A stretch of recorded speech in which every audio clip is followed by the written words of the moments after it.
Good afternoon. You're listening to the Mother's Justice Show at 11:50 a.m. KKNW. I'm your host, Reverend Walden. It's my joy to be on the air. I tell you, we have some lovely days out here in Seattle. Our fall is spectacular. We have sunshine. The rain has kind of disappeared. It is beautiful. I proclaim that fall was made for colored people because all those colors out there really look good on us. So I'm going to bring my guests on here. And I want to thank everybody who came to the breakfast, and I'll have some time to talk about that on the end of the show. But I want to bring my guest in. He's always he's not entertaining. He's informative. He's not trying to entertain us at all. He's not like somebody else. He's not entertaining. How you doing, Mr. Wack? I'm doing fine, Reverend Harriet. A little surprised at what happened last Tuesday and what's continuing to happen right now with the electoral process in our country, and it's very interesting. Donald Trump was going to wait and to go down to Florida in December to get involved with Herschel Walker's race, but now since the Democrats have secured the Senate and one extra will have what I call a Manchin check. If one of them want to go sideways like Joe Manchin did, then they'd have extra seat to cover that. But I just hope that everybody go out and vote in Georgia, and we'll see. As a matter of fact, it's my understanding now that former President Donald Trump will be announcing tomorrow at I guess 9 o'clock Eastern time that he's going to be running for re-election in 2024, and it'd really be something if he went down to Florida. And they put him in handcuffs for trying to find 11,780 votes. And it's also good that most of the election deniers did not win. A couple of them did. And I don't think Marco Rubio, he supported, I don't think he was a denier. But it just goes to show you, and then Washington State, because of Jamie Herrera Butler voting to impeach Donald Trump, she lost her primary, but this real far outright guy, Joe Kent, lost to the Democrats. So this state's won one race anyway, and it's just good because I was listening to some of the blowback from Fox News they had on MSNBC. Oh, it's going to be a red wave. No, it's going to be a tsunami of red. And I mean, these guys, and then on election eve, one of the people said, seems like they're having a wake over at Fox News. There's not very much joy going on, but we'll just see what happens because it's going to be really the civil war. I think it's going to happen within the Republican Party because if the Proud Boys and the Oath Keepers and the Three Percenters start dealing with the moderate Republicans, then that's just between them. So it's going to be some very interesting days ahead, and I know a lot of folks are disappointed, and now we got some members in the Republican Party pointing fingers at each other, but that's up to them, and it's up to us to continue to make sure that we're vigilant. And we show up. Right. That's right. Make sure we keep our agenda, have our agenda on the table. But also for everybody who can, if you can't do nothing but send $5 down there to help help Warnock. I mean, just because it takes money to win, the other side is suited and booted with all the people, all the rich people. A lot of the rich people, corporations, they support the GOP. And so they rushing money there. And Lindsey Graham was crying on the television talking about, people of color and, Herschel Walker and, and that people should just rush money down there. Well, they getting lots of money because that other side's trying to have to. But if you only got $5 or $10, I mean, I'm gonna send a little money. I did support the campaign. I sent something. So you can't win a runoff without money. And that's just how it is right now in America. That's just strange. I wonder if Lindsey Graham's going to take his donation to Herschel Walker when he appears before the grand jury in Georgia. Where his involvement. Well, that'd be a good. Well, that would be something because he went all the way to the Supreme Court on that. He thought Clarence was going to help him. He even went to Clarence. He even filed in the circuit where Clarence would come to him first. But I guess Clarence decided that he needed to just kind of stand down on this one. No, that's those other justices told him to stand down. We know what he wanted to do, but and the same thing with Donald J. Trump. The grand jury is out on him too. They got the recording, and I tell you right now, even though Stacey Abrams lost, I must say that Republican governor and that lieutenant governor and that secretary of state had character, and Trump used Mark Meadows, Lindsey Graham. He used everybody to get these guys to bend. They wouldn't bend, and then they were outcasts. They were talked about. but they did the right thing. So they all won re-election. And I mean, while I supported Stacey Abrams, as far as I'm concerned, this was one Republican that had character and the fortitude to stand up against the evils of Donald J. Trump. Well, he's a tyrant, and more of the people. I mean, a lot of these guys would not have done that. I mean, they just lost their common sense, their common dignity, and if they had any character, they lost their character because they knew in their heart that this guy was wrong. But again, it's about white supremacy.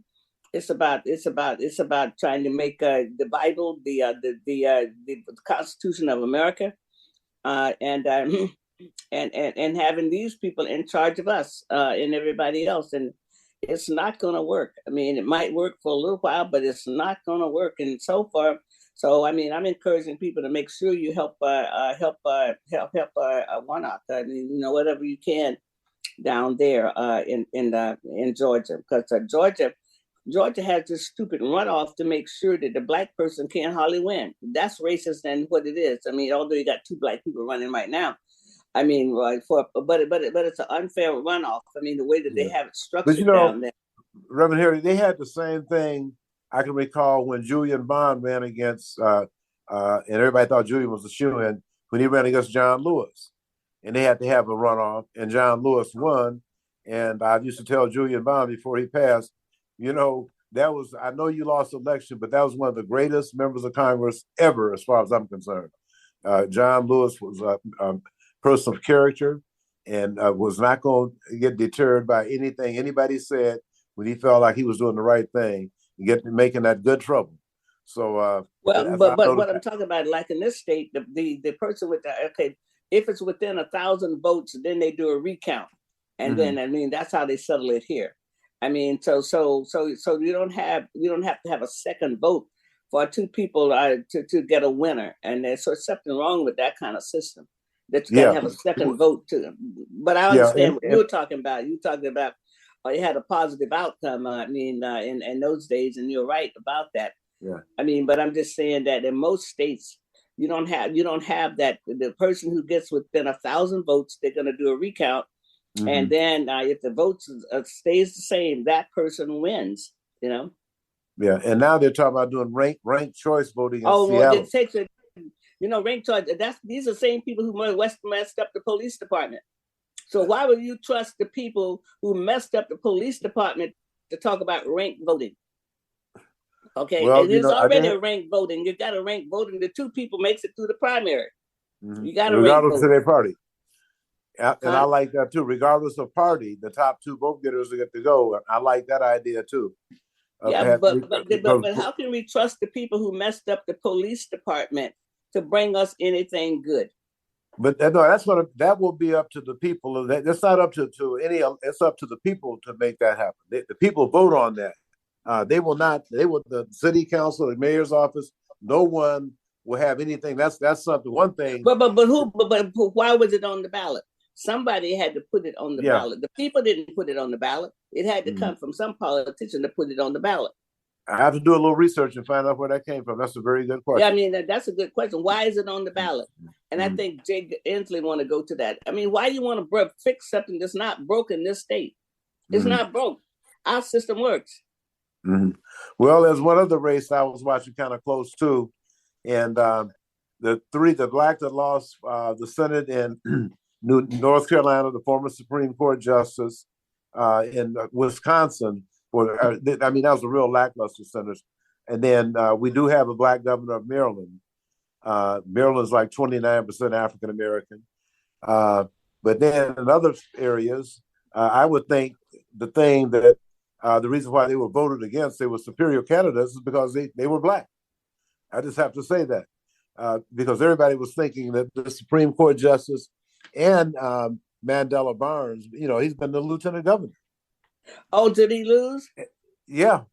Okay. And Ron Johnson, the most lackluster, incompetent. He talks. You can never get him to stay on the same point. He changed his mind. I mean, you talk about a waffle. He's a waffle, but he's their senator.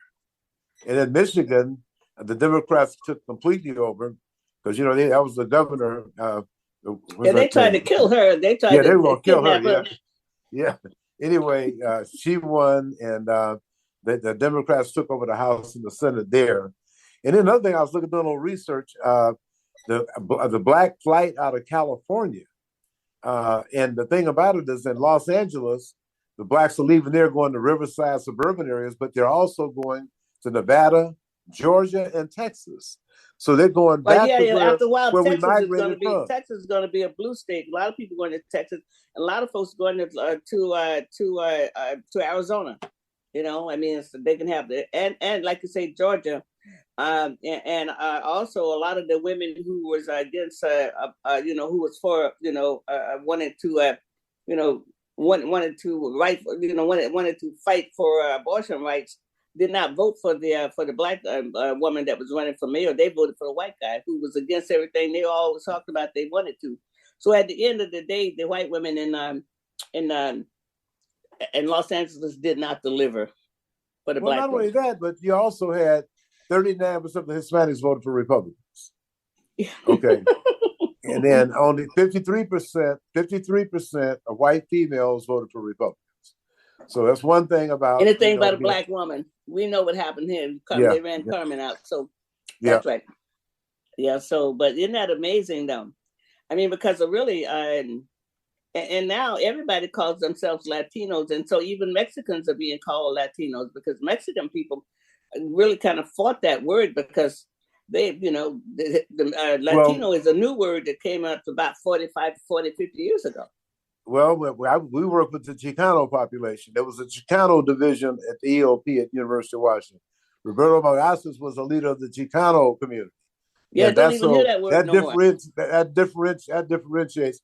Well, there's some Latinos I can work with. There's a lot of folks, from like Puerto Rico and other places who call themselves Latins or Latinx. Well, but see, when I grew up in Florida, Hispanics, that's a whole different story because I can't coalesce with people who are 39% of this group, and that's why I know who I know I've worked with before in that community. I'll continue to work with, but I just think people got to be real careful when they say black and brown, because are you talking about 39% of the people that But then again, if you say black and brown, I guess they can tell us: are you talking about Kanye West or Clarence Thomas? So I can't throw any rocks at anybody. Well, we're not a monolith for sure. Those rocks are thrown right back at me because we have some too, but we don't have 39% of them. That's all I'm saying. Well, but also one more point before we go. I mean, when I grew up, Puerto Ricans was considered with Negroes, and when they came to Florida, they went to black schools, and it was only when the word when they came up with the word Latinos that they had a category, but they were classified as black people when they came to the South. And so what happened is the population was growing too big, and so they decided to slice those out of that and come up with this other. It's all a game, though. But thank you, Mr. Rye, and I know that we'll have some interesting conversation again and continue to do what you do. And I'm glad that you were available today. Thank you very much for allowing me to come back, man. We appreciate you. And thank you for whatever you're going to do for our breakfast. I mean, we had a nice breakfast. It was wonderful. Gabe Galando was just a wonderful person to get the Thurgood Marshall Attorney of the Year award, and retired Judge Judy Hightower was excellent. So anyway, so how can people contribute? How can people contribute? You go to Mothers. Go to our website, Mothers Mothers for Police Accountability.org. All right, now. Thank you very much. All right. Thank you. Thank you so much. Listen to the Mother's Justice Show on 11:58 a.m. KKNW. I'm your host. We'll be right back. The Mother's Justice Show is brought to you by H.G. Walden and the Virtues Healing Circles. Join us for Wisdom and Wellness with Reverend Walden, a monthly virtual and in-person healing circle that focuses on community healing and growth. Learn more at virtueshealing.com. That's virtueshealing.com. Also, be sure to join our healing group on Facebook. Again, visit us at virtueshealing.com today. Runners, to your mark. Set. Some may see a sprinter. At the NFHS, we see a future leader already off to the races. Some may see a volleyball player. Good hit! Way to go, girls! Woo! At the NFHS, we see a spike in confidence that will help her achieve her potential. What else do we see? Musicians learning to march to their own beat. We're the NFHS, the national leader and advocate for high school athletics and activities in America, helping today's teenagers develop the skills they need to become tomorrow's leaders. And we see it happening in communities across Washington every single day. Learn more about the NFHS commitment to youth at nfhs.org. This message presented by the NFHS, the National Federation of State High School Associations. Hi, this is Dr. K. Mahina Intron, inviting you to tune in on Mondays on 1150 KKNW at 5 p.m. to Dr. K's Attuning to Your Abundance, where we honor everyday abundance through positive messages, poetry, music, affirmations, and writing exercises. For more information, contact Dr. K Workshops at gmail.com or Facebook, Dr. K's Abundance. There's a reason they invented the internet. It's called 1150kknw.com. Good afternoon. You're listening to the Mother's Justice Show on 1150 AM KKNW. I'm your host, Reverend Walden. I have the best station manager. He always gets the right songs for me, even when I don't send a music list. I just thank you so much, Eric. Thank you, thank you, thank you. I mean, it's our songs. We grew up on some of these songs, so it makes us happy. It might not make everybody else happy, but it makes me happy. I want to bring my guest on, my local guest here, local people today. I mean, Francis is supposed to come on later. I want to bring on Miss Victoria Beach here. She's with the African American Advisory to the Police Department, and also she's she's more than an activist. The activist kind of diminishes people's works, and she's more than an activist. She's a human rights worker. She's working for human rights, not civil rights, because that means the law. That means they can give them to you and take them back. So you're a human rights worker, more than an activist. Okay, how you doing? I'm good, thank you. You're welcome. You're welcome. You're welcome. So I know that you're planning something. You've been planning. I mean, you might want to give just a little update about Ingram today, if you can, if that's not privileged. But if it is, then we can wait till another time. But I'd be happy to. Okay. Yeah, I have a friend who works there, and I had no clue she works there, and she was on the scene and got a hold of me through somebody else and asked me to come out and support.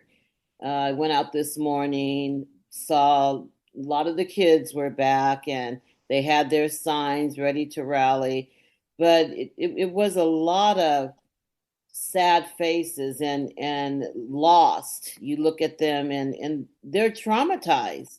Yeah, they are traumatized. But we want to just mention that last Tuesday there was a shooting at a local high school in Webster, and you were there today at the high school. Right? You want to call the name of the high school? Ingram High School. Ingram High School, and a young man lost his life, and 2 young people have been arrested for that, and they're probably going to be arraigned this week. So now you can continue with. I just wanted to let our listeners know what had happened. There's a reason why you were there. Yeah. Yep, and everybody there. I mean, they pulled family support workers from all the schools, and they were all there for support for the staff and kids, and everybody was coming together, hugging and checking on each other, and just very supportive of the staff and kids. Do they have any grief counselors? Because family support workers are not grief counselors. Yeah, they had grief counselors. The superintendent was there. Mm-hmm. They had a lot of support in the school, and I saw. Well, that's good. That's really good. I mean, it's really good, and I think they had some great demands, and I heard the mayor said that. He's waiting. I guess the students are speaking, and he just said, "We're listening to the students," and it's time to listen to somebody. It is. Because the weeping mothers, Black mothers, didn't get no play. Okay. So it's like wow, and of course we were all mourning the death of Devon Pickett, and your son-in-law and my son, and it's did a wonderful tribute. By the way, I saw your son-in-law today. Oh, Coach Terrell, I ran into him. Great coach, a great guy. And he's really hurting because some of his another one of his coaches, somebody that he coached as a little person, also was murdered in Atlanta or something like that. I heard from Tundi. So he's really hurting. I mean, this guy, he's fathered so many children. Yep. We could do a whole show about how many of these little boys that he has fathered. He is so engaged, like you were when you were at the school. You were also about the kids' homework.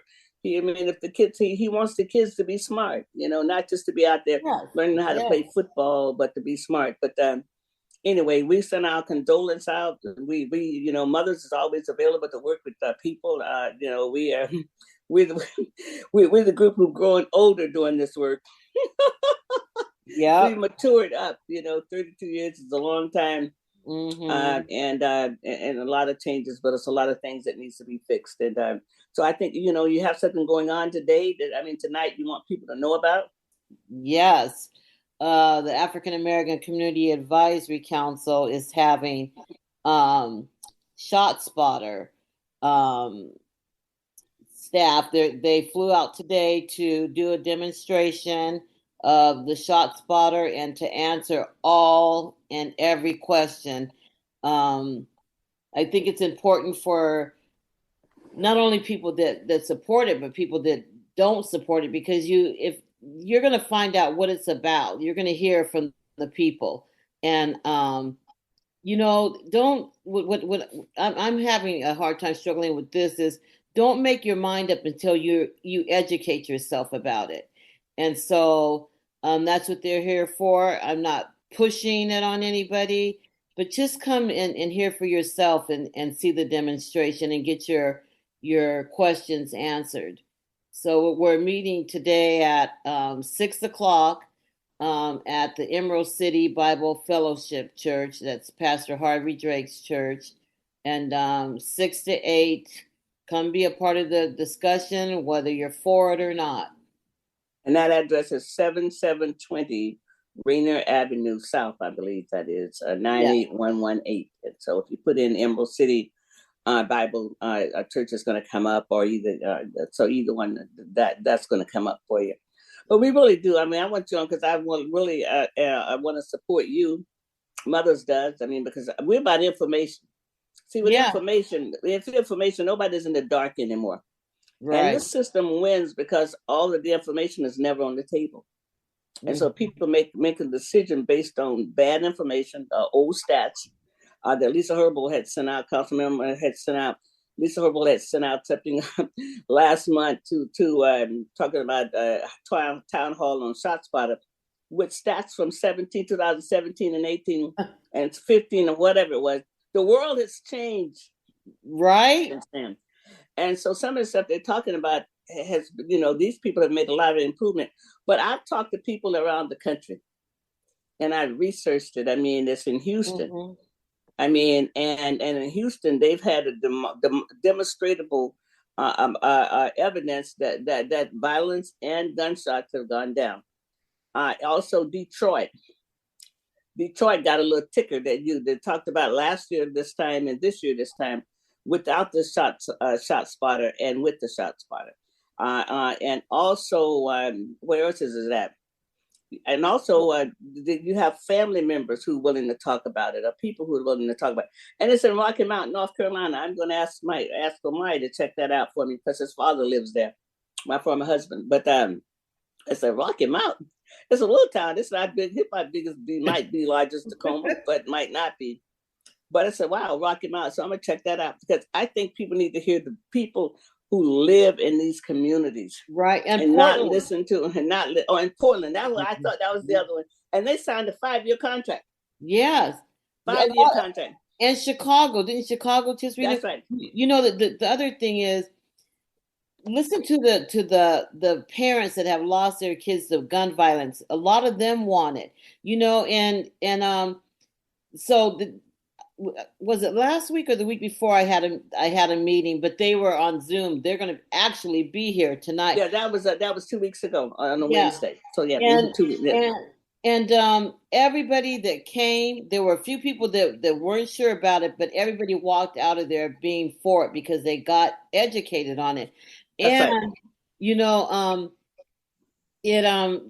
One thing I know people that aren't for, they think that it's video and they record you. It does not record your voice. It No, does it not doesn't. videotape No. you. It tells you where the shots are, and it saves time. Save time because we know. I mean, we've heard this might be anecdotal, but we've heard that when the 911 dispatched the call for Devon Pickett, it went to Junkin Park first, that area. Right. Which is opposite of where it should have been, and then 4 minutes later they showed up over on MLK and Union. Okay, there's a problem with 911 dispatch, number one, but also had that been available there, they'd have went straight there. Right. I mean, they'd have went straight there without wasting and not eating up any time. So our community is already surveillance. The whole world is surveillance. They listening to us when you're on your cell phone. Okay, that's right. You have Alexa in your house. You know, if you got an Alexa, if you're talking loud, Alexa will stop and listen. Okay, it is a listening device, and it is recorded and reported things. People have been arrested because something that they heard on that Alexa reported. So you're being surveillance all the time. Right. All so the time. You have a cell phone, smartphone. They're already in your house. Already in your house, really and truly. Because I mean, if you call the IRS on a cell phone, they'll tell you that that's not a secure line. Now the IRS will do that because they've talked to me that way. They said, "Well, this is all I have at the moment." Well, we want to let you know it's not a secure phone. It's not secure. Wow. The Russians are listening. Everybody's listening. Yes. I mean, and they've been listening to us ever since the 40s. What people don't understand that America has always had a listening post to listen to the people. I mean, like I said, I say this often. I worked for AT&T, 1969, 1970, 1971. They could tell you who called on a direct call. I mean, because those days, I mean, if you call person to person, they know who called. But if you dial that number yourself, they could tell you who called, who they talked to, and how long they called if you questioned it on the bill. How did they know that? Wow. So they've been listening. America has never been the country that we thought it was. They've always been listening. Yep. You know, the thing about it also is, let's try it. It doesn't have to be a permanent thing. Let's try it. Instead of sitting back and not doing anything, we need to stop the gun violence. And if we do, we need to. For the children who are living in trauma, living in trauma. Yep. So you want to just give the address again here so we can make sure that people. I know you're not serving in the spaghetti, but anyway, that's okay. I forgive you for not making no dinner for us. I'm working on that though. I'm working on that. Well, yeah, because I can remember, yes, and so we know, we know some of the good cooks. We know some of the good cooks that's right now they're cooking in heaven. Yep. Cross. Yep. She's making a heavenly a peach cobbler. Yep.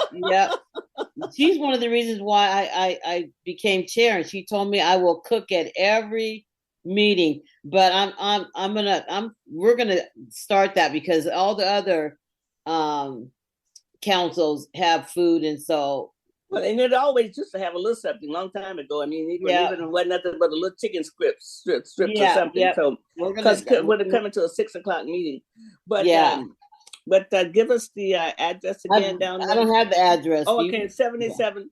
Just to give the name of the church, and I'll give the address. Emerald City Bible Fellowship, Pastor Drake. 7720 Rainier Avenue South, 98118. It's a zip code. And so if you need to get it that way, you can also Google it and put the name of the church in. One thing about all of this information, if Twitter goes down, but I don't know, I don't use Twitter that much, but just like, okay, this guy might file bankruptcy. If they let him be like Trump, file bankruptcy and discharge the debt and lay off all those people, man, I tell you, that would be terrible. But we need people to come out, because really, this is not a pro or con. This is a straight information. Right. We're not, and then it comes, and then if you have people in other cities who and the cities are using this, bring that information. Bring that Right. information. We don't want nothing back from 1946. Okay, we need current. We need current information. Yes, that's right. I have to say, Mother, you do your research, and that's what I love about you. You don't just go on what somebody tells you. You do your research. Well, see, I didn't grow up in the age of the internet. I had to go do it the hard way. Now you can just Google something. Yeah. But I mean, I love to do research. I mean, and I love to study. So all of this kind of feeds into me. And then Lynn Wilson, she's not an attorney of note anymore, but she still is an attorney, and so she helps with research. And so I'll have some information tonight. I just it's privileged right now, so I just can't put it out in the airways. But I'll have some information for you tonight when I get there, and Lynn will be there, and I'll bring my own hamburger and French fries. Okay. Okay. All right. Thank you for coming on. All right. Thank you for having me. And come. Tonight. Yeah. Okay. Bye-bye. Bye-bye. You listen to the Mother's Justice Show on 1150 AM KKNW. I'm your host, Reverend Walden. It's my joy to be on there. We'll be right back. The Mother's Justice Show is brought to you by H.G. Walden and the Virtues Healing Circles. Join us for Wisdom and Wellness with Reverend Walden, a monthly virtual and in-person healing circle that focuses on community healing and growth. Learn more at virtueshealing.com. That's virtueshealing.com. Also, be sure to join our healing group on Facebook. Again, visit us at virtueshealing.com today. Make us part of your daily routine. Alternative Talk 1150.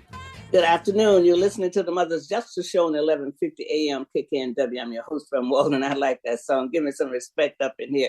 Thank you, Eric. So thank you so much. We need respect. Boy, we do. I'm going to bring my next guest on. She was on last week, but true transparency, she's from Central Florida, where I'm from, Sanford. But she's going to come back on to talk about this tropical storm. And the election. I always say I've been downgraded from a hurricane to a tropical storm, baby. How you doing? Harriet? Yeah.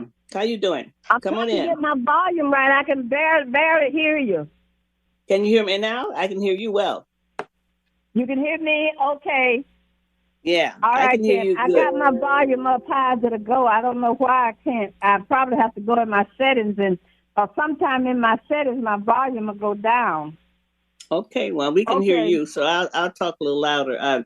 So you were on last week, and we said we'd get you back on this week to talk about the election and the tropical storm. And you said before we came on air, it rained for 5 days, right?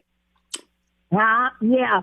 Well, it started raining just a drizzle, and it drizzled for about 2 days, and then about 2 days we had a moderate rain, and during the storm that lasted 2 days, and we had a hard rain. If you've been listening to news from Florida, you see how Daytona Beach is washing away.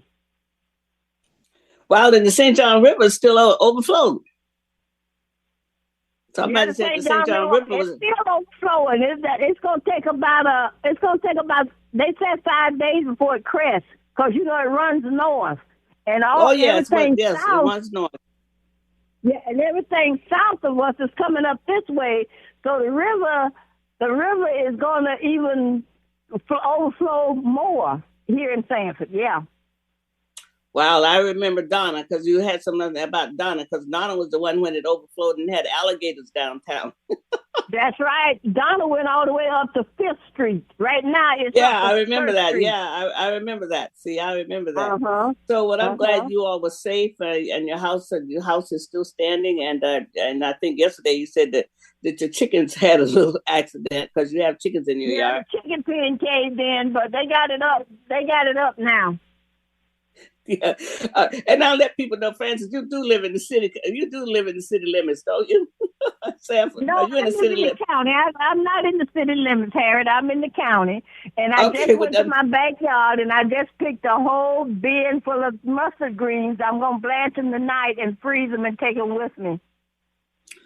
All right. Well, then before we go to your trip, so tell me about the election. I mean, did Black people turn out, or did they stay home and watch Annie on TV? I don't think they turned out, Harriet. they turned out a little better than they did in the primary. They turned out a little better than they did in the primaries. But we back a red state again. We were purple, but we back red again. I mean, totally red. We're not a swing state anymore. Well, Francis, they just wasn't doing this when we were growing up. It was a red state in 1959 too. Well, it was a red state until Obama. We turned purple with Obama. Yeah, but then those days when it was a red state, I mean, it was the Democrats when we were growing up. It wasn't no Republicans because the Republicans wasn't in power. It was the Democrats. It was still the Dixiecrats. But I wasn't surprised. So the Democrats were red? Huh? The Democrats were red? That color was red? No, they didn't have these colors when we were growing up because the Democrats run the South. The Dixiecrats ran. I don't remember because when I registered to vote, I was in college. I was in Savannah State. Well, see, I never registered to vote in Florida because of what I graduated in '63, and they passed the Voters' Rights Act in '64, '65. So I was never a registered voter in Florida. Oh, so you never registered in Florida? No, because when I left Florida, you still couldn't register. So I graduated in '63. You were too young. Well, that's what happened to me when I went to Savannah. I was 17 when I went to Savannah, and I turned 18 while I was there. And I did two things while I was there my first year. I registered to vote, and I joined the NAACP at 18. Yeah, but what year was that? 6-1. Okay, because Johnson didn't sign the the Voters' Rights Act until 64, 65. See? Yeah, but we were still voting. My parents voted. My parents had registration cards. Well, my grandmother never had a registration card in Florida. Oh, yeah? So, those should never voted that I knew of. So, yeah. I had an uncle in Alabama. He was one of the first ones to, and I still got his voter registration cards. He was the one in the little county they lived in Alabama. He was like the first black to register to vote in Alabama in the town where they lived. And he lived to vote then, right? So yeah, so he wasn't harmed. So many people got beat up. They had to. They asked you all the stupid questions, you know. Yeah, how many bubbles in a bar of soap? You know, you know all that kind of stuff. But the voters' right bill. Which one are you talking about? Because one of them still haven't passed. Well, I mean, but I'm just talking about the original one that what Johnson signed in 1964, 65. I mean, to Voters' Rights Act. That was a civil rights bill, wasn't it?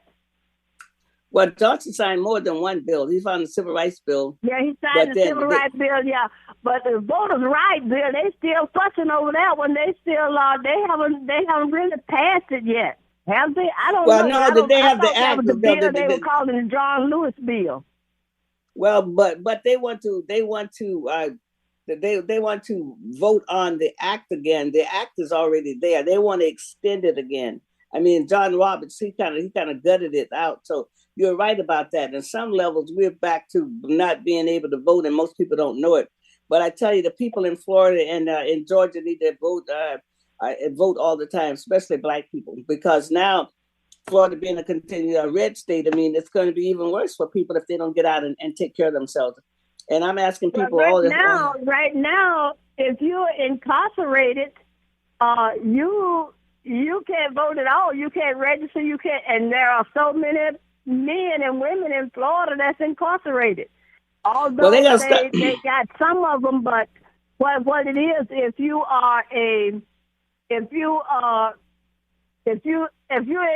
incarcerated for a nonviolent crime, they'll give you a voter registration card. But if you're incarcerated for a violent crime, a felony, if you have committed, you can't register to vote in Florida. Well, in Washington State, once you get out and everything is, you can register to vote. Once you can get your rights to vote back in Florida, in Washington State.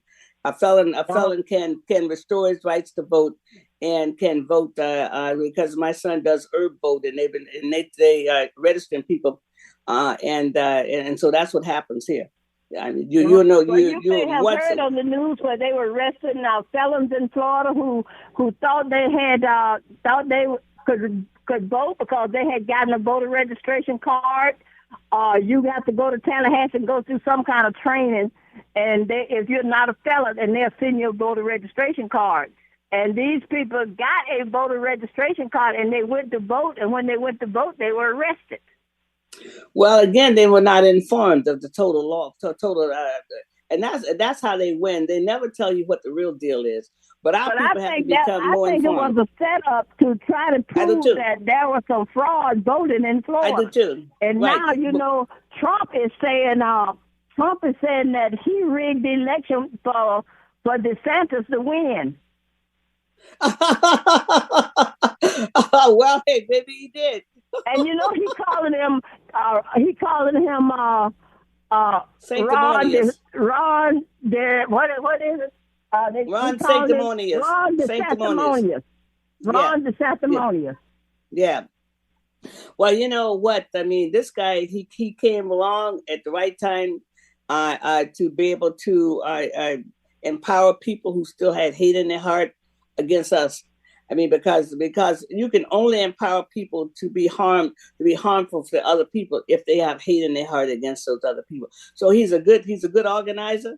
I mean, but the Republican Party got going to eventually have to have some soul searching, and now they say all the money is going to be going to DeSantis. But you know, 2 years away is still a long time. I mean, a lot of things can happen in 2 years. One thing, DeSantis is buying his votes in Florida. I mean, he got money going everywhere to every organization. He just passed some type of law that mothers now with babies don't have to pay tax on baby food or baby equipment like strollers and baby beds and cribs. Well, I hope black people don't fall for that, but they probably will. I mean, well, he's still going to be locking up people. Everybody that was in the storm, whether you had damage or not, you got $750 check. Well, that's not the way you use FEMA money. FEMA got so much money. FEMA got so much money came in from these two storms until not only that, it's not only FEMA. I didn't apply, but I was told to get $250 worth of food stamps. All you had to do was apply. And wow! For 2 months, you would get $250 worth of food stamps. Well, I guess he can say that he's been trying to be good, not only to the good white people, but for the good Negroes too, and everybody else. So he's buying Florida. He buying all the votes in Florida. Well, that means that means black people running around talking about, DeSantis is not so bad after all. Well, but one thing they know, oppressed people always fall for the money. I mean, really and truly, because they know you're suffering, and so unless you got some clarity, and some people could say, hey, this is just a trick, going to reel you in, and then after you vote for the guy, then he's going to go back to being business as usual. It's a trick, people. I mean, yeah. The one thing DeSantis can't control is the insurance companies. These insurance companies leaving Florida. I guess. Well, what about Disney? What about Disney? Because he took the corporation. He took a lot of stuff from Disney. So who's that? Who you asking about? Disneyland, because he went there. I mean, we haven't heard anything from Disney. I think Disney and DeSantis have made an agreement.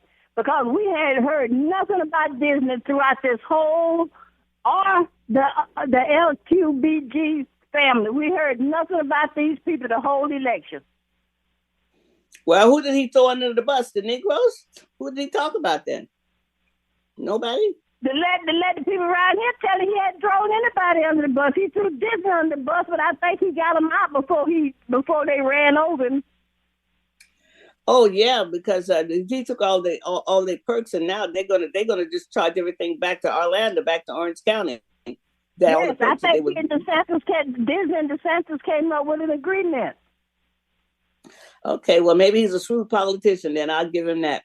But now we got a few minutes later. We got just a few minutes, but I want to talk about this trip you're going to because I want my listeners to know about this legacy that's been going on for generations up where you're going now. Let's pivot and talk about where you're going in a few minutes about that, about what's going to be happening. Okay, we're going to Alabama. It's a little place called Elba, Alabama. And my mother and father I was born in Elba, Alabama 79 years ago. And my mom and dad, as far as I can go back, is about 7 generations of us. And before my mom and dad died, we would go to Alabama every Christmas and every Thanksgiving. My mom died in Alabama in 1981. And after she died in 1981, we only go back for Thanksgiving. So just with my children and my grandchildren, my husband's children and his grandchildren, we are expecting 30 people just coming for us. Then I got all my sisters that come. I got 9 sisters. All my sisters come. Their families coming. We used to do one big meal. But now, since all of us live there together, each one of us got a house. I got one house and two trailers. I got one trailer that's a 2-bedroom trailer, and then I got another one that's a smaller one that's a 2-bedroom trailer. My sister, Miss Emma, she has 3 houses, including my grandma's house. My son got a house. My daughter got a house. And I got how many acres do you have, Francis? How many acres is it? How many acres is it? It's 123 acres. Oh, okay, 123 acres. Most people haven't seen that. If you live city, people haven't seen 100 acres. So I mean, well, so. Acres, we got all the houses sitting on 27 acres, and the rest of it is used for hunting. We got our own gun range. We teach the younger girls and the younger boys the proper way to use a gun, how to use a gun. We got I got several of my family that's ex-military. And so for 2 days, they take them to the driving range and teach them how to shoot. Wow, Francis, this is outstanding. This is outstanding. And, we got all kind of things to ride through the woods. We got ATVs, UTVs, golf carts, everything. This time of the year is good for riding through the woods because the snakes are going in. Well, Francis, this is so interesting, and I know you'll be posting pictures, and I really wish you a happy Thanksgiving to you and your family. Have a safe trip there and a safe trip back. But you got all those acres, honey. Hey, do you know what? You guys are rocking because you ain't making no more land. Okay, no more land are they making. So. We have other little things we do traditional, like the tablecloth. The tablecloth, the tablecloth is on seat 10 people. Of course, now to feed everybody, we have to put up card tables, but the big tablecloth seat 10 people. And what we do, the tablecloth on it every year. We sign the tablecloth of everybody who were present at the Thanksgiving for that year. 2 years I missed because of COVID, but my family still had the reunions. And we signed the year. And so we've been doing that by 15 years. All right. Well, thank you so much for taking time to come on out of your busy Washington schedule to come on to fill us in about what happened in Florida and also about your legacy up in Elba, Alabama. Have a safe trip, and we'll be talking to you. Okay, Harriet, and you and your listeners have a very happy Thanksgiving. All right. Thank you. You listen to the Mother's Justice Show on 1150 AM KKNW. I'm your host, Reverend Walden. I'll be right back. Thanks. The Mother's Justice Show is brought to you by H.G. Walden and the Virtues Healing Circles. Join us for Wisdom and Wellness with Reverend Walden, a monthly virtual and in-person healing circle that focuses on community healing and growth. Learn more at virtueshealing.com. That's virtueshealing.com. Also, be sure to join our healing group on Facebook. Again, visit us at virtueshealing.com today. Wherever you go, Alternative Talk 1150 is here for you. Good afternoon. You're listening to the Mother's Justice Show on 1150 AM KKNW. I'm your host, Reverend Walden. Thank you for that song. It's one of my favorites and one of Francis' favorite. I just want to take a little time to just thank everyone who came out to Mother's Justice Show, Justice Breakfast last Thursday. We gave our first annual Attorney of the Year award to Gabriel Galando. He's an excellent attorney. I mean, he brought us information about neocolonialism and all this stuff that happens. That's why some things never change. I got a great understanding of that. And our keynote speaker was retired Judge Judy Hightower. Oh, she had so much information about Thurgood Marshall. I mean, he wrote over 1,800 opinions, and this is just such good information. These are things that we need to know. We need to know what Thurgood Marshall did for us as African Americans, as Black people. He went to the court for us. Unlike Clarence Thomas has been against us, but Thurgood Marshall was our friend. He was a friend of the Negro. Now, so many case laws and stuff that's happened in America has happened because of him. I mean, so many changes that we see has happened because of Thurgood Marshall. He was on the bench for almost 30 years, and he loved us. He loved us. And he was clear who he was working for. He wasn't confused.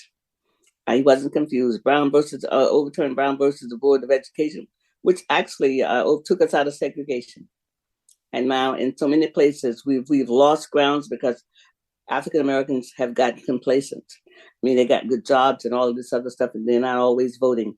But America, the courts are always going to be the definer. And so we need to always vote. We want to thank everyone who donated to Mothers Police Accountability. And our job is to continue to educate, fight for police, for constitutional policing. And we're not abolitionists. We're not anti anybody. We're for constitutional policing, and we're not defunders. I mean, the council messed up Seattle, and I don't know how they're going to fix it. But Mothers had a good breakfast, and we were so happy to see all the turnout. I want a big shout out to Candy Salisbury and our board, and all our board members, Reverend Patricia Valentine, Sherry Day, Lynn Wilson is a volunteer, and we have some new members that signed up for Mothers, and we're just keeping the work going, and we have a strategic plan. We're talking more about that. You know, we're looking to expand, and also looking for more people to come in, and we're looking at legacy and new leadership here. But in the meantime, we're just so grateful. And also we want to thank HG, the Virtuous Healing Circle, and all of that for our support, for supporting Mother's Justice Show.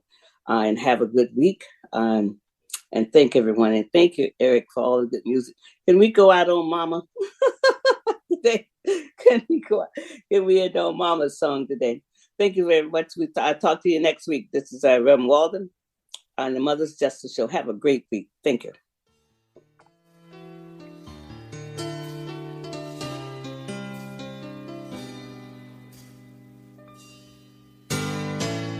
I remember Mama and the love that she gave.